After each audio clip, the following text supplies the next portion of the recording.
November 10th, 2018. The date that will forever be remembered as the healing and loving start of a new chapter in your lives. I remember that date very, very well.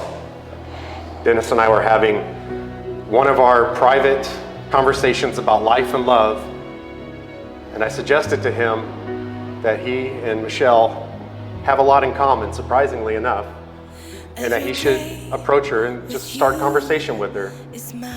You know, Dennis's initial response was his no. No. He said, I don't think I have a chance. And I said, Dennis, you both are people with big hearts. I said, Michelle's not the type of lady that cares about looks, so you're good. Thanks. No, but Dennis left and come to find out, sat in his car for 15 minutes that evening to build up the courage to come back in and sit next to Michelle.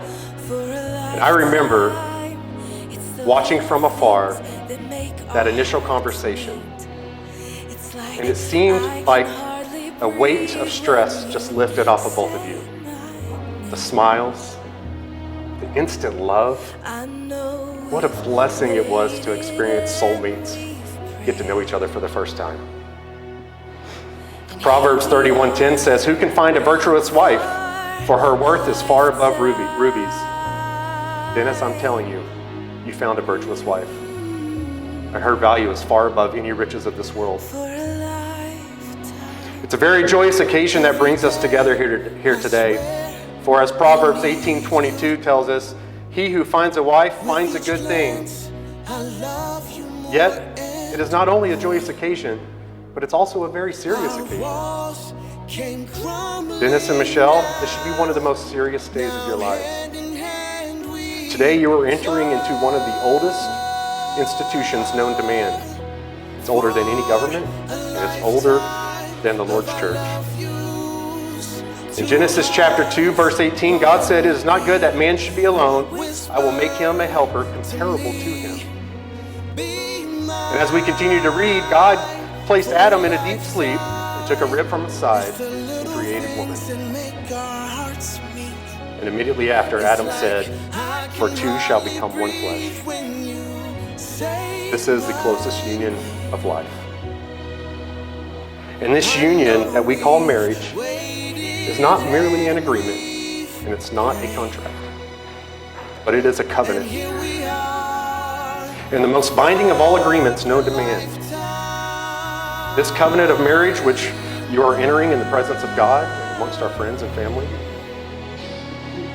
can be like a contract, yet it is different in a few very different ways. All right, everybody. Hi, I'm Caroline. I'm the matron of honor. I am Michelle's sister. Woo! She's so lucky. Yay. Oh, okay. To Dennis and Michelle, I want to thank you so much for letting me be a part. Why do people ask me to talk at weddings and funerals? Like, this happens every time. I haven't even gotten through the first sentence. All right. So thank you so much for letting me be a part of your special day. Michelle, I am honored to be your sister.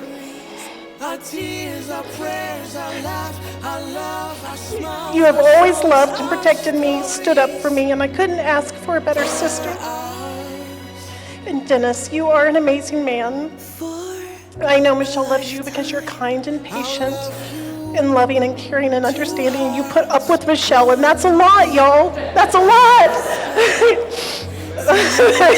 That's right. Can I get an amen?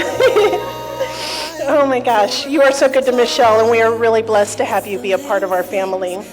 So I have this little prayer that I borrowed from the internet. I'm not gonna lie, y'all, I'm not prolific, but it was really good, and I couldn't have said it any better myself. All right. May you be abundantly blessed and highly favored in your relationship.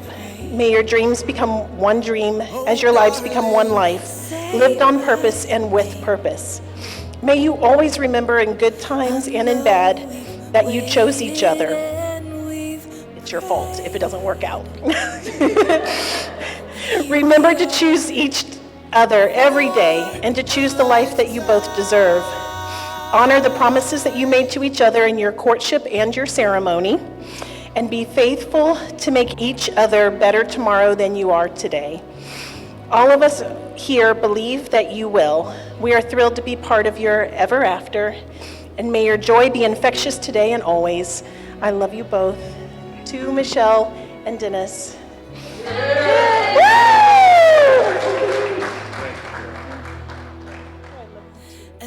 I can't sing, but I think I can probably do. And so Dennis and I have been friends since 6th grade, by the way. We grew up in Illinois together. We've always had a lot of things in common. We love race cars, sports, cooking, food.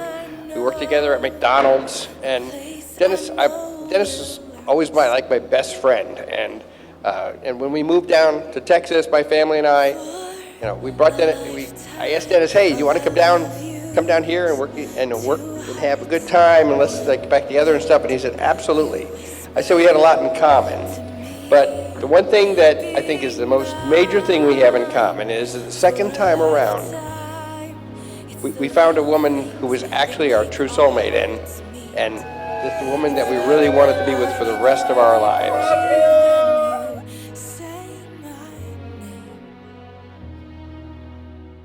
I know